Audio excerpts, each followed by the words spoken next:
In today's gospel reading, our Lord is accused by the Pharisees, saying that it is by the ruler of the demons, by Satan himself, that our Lord casts out the demons.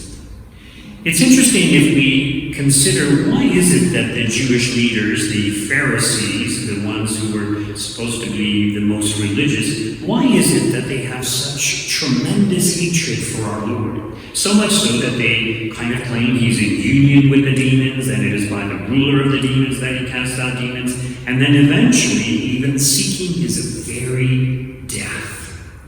Now, some people might say, well, it's because of their great zeal for their faith. In other words, they wanted to observe the laws as best as they could, and they accuse our Lord of transgressing against the law, especially the Sabbath laws.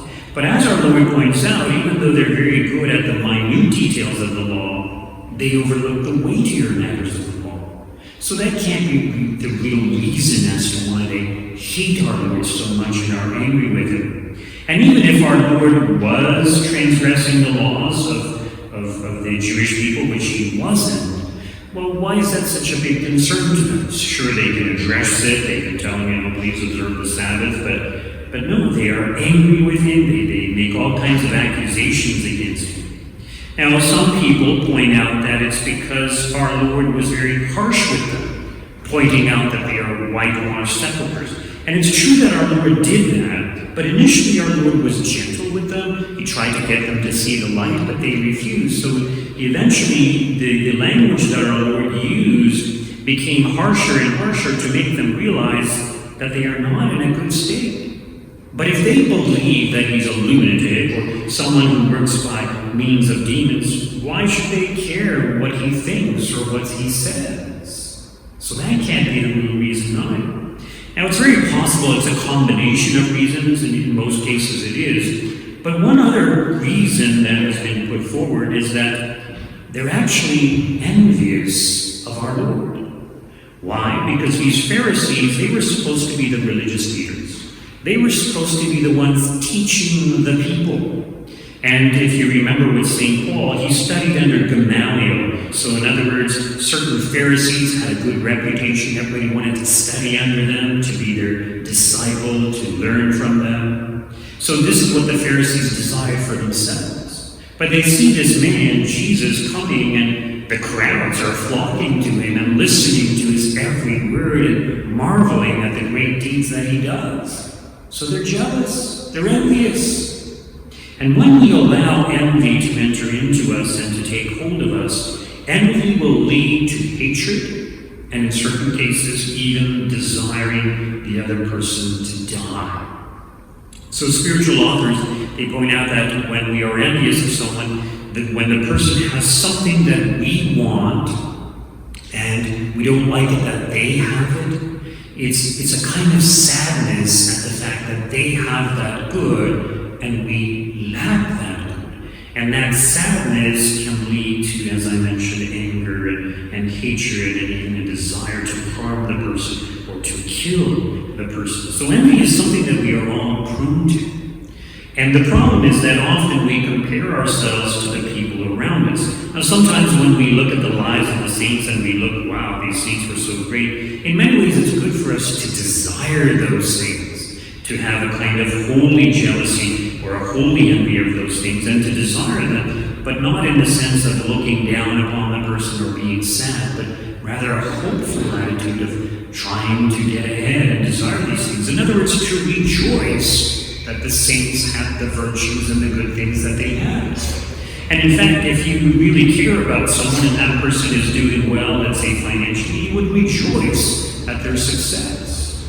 But very often people, they kind of bemoan the fact that their siblings are more successful than they are, or things like that. And it's not good. So envy is a terrible thing. It's one of the 7 deadly sins. So it's something we need to root out in our lives.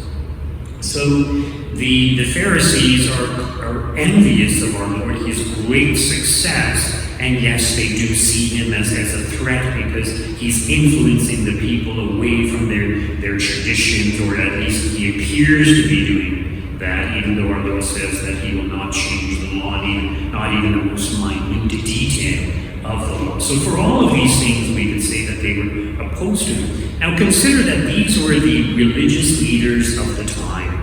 And even though they were so corrupt, and even though our Lord points out their corruption, nevertheless, see, there's that passage where he says, for those who sit in Moses' seat, do what they tell you, but do not be like them. So in other words, yes, we recognize their shortcomings.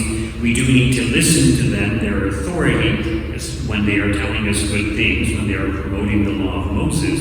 If they're promoting something other than what is good, then of course we should not listen to them. But the point is that these were the religious leaders of the day, and they failed to instruct and educate their people as they should have, and they also failed to be a good example. So right after this, notice how our Lord goes on. He has compassion for the crowds because they were harassed and helpless like sheep without a shepherd. And then he goes on to say, the harvest is plentiful, but the laborers are few. Therefore ask the Lord of the harvest to send out laborers into his harvest. So true laborers, those who will labor for the salvation of souls. In other words, good shepherds to lead the flock. This is why it's important for us to pray for vocations, according to what our Lord says here, but also to pray for priests and bishops, especially our own priests, our own cardinal and the bishops of the archdiocese, the auxiliary bishops. We have a number of them, but also for bishops in general, and certainly for the Pope, for the Holy Father. So by praying for them, we can help them to grow in sanctity and enable them to be doing the work of God ever more faithfully and efficiently. Satan knows that the leaders of the church are key in promoting the truths of the faith. And so Satan seeks to attack especially priests, especially bishops. And he knows our weaknesses, he knows everyone's weaknesses, and this is all the more reason we need to pray for them. I believe it was St. Teresa of Avila who pointed out that when a priest dies, he will either end up going to heaven or to hell, but he will drag with him thousands of souls. So if he goes to heaven, because of his good influence, he will drag with him thousands of souls into heaven because of his influence. On the other hand, if a priest ends up in hell, he will drag thousands of souls with him. You know, many of the faithful, they think, oh, well, priests are all holy. Well, no, it's not true. We know there's priest scandals, and I think we all fall short of the holiness that we are called to, whether it's the laity or the clergy. So we do need to strive for holiness. We need to remove the obstacles in our lives. Interestingly enough, St. Teresa of Avila, she was granted a vision of hell, and she pointed out that she did see the souls of ecclesiastics there, in other words, priests and bishops and nuns also. So just because somebody is in a religious order or just because someone is a priest, it doesn't necessarily mean they are holy, it doesn't mean they're going to make it to heaven. We are all called to purify ourselves, to sanctify ourselves to the best of our abilities. And our Lord is the one that we need to look to as the example, as the one who can help us to achieve this goal for ourselves, which is also for the good of everyone around us.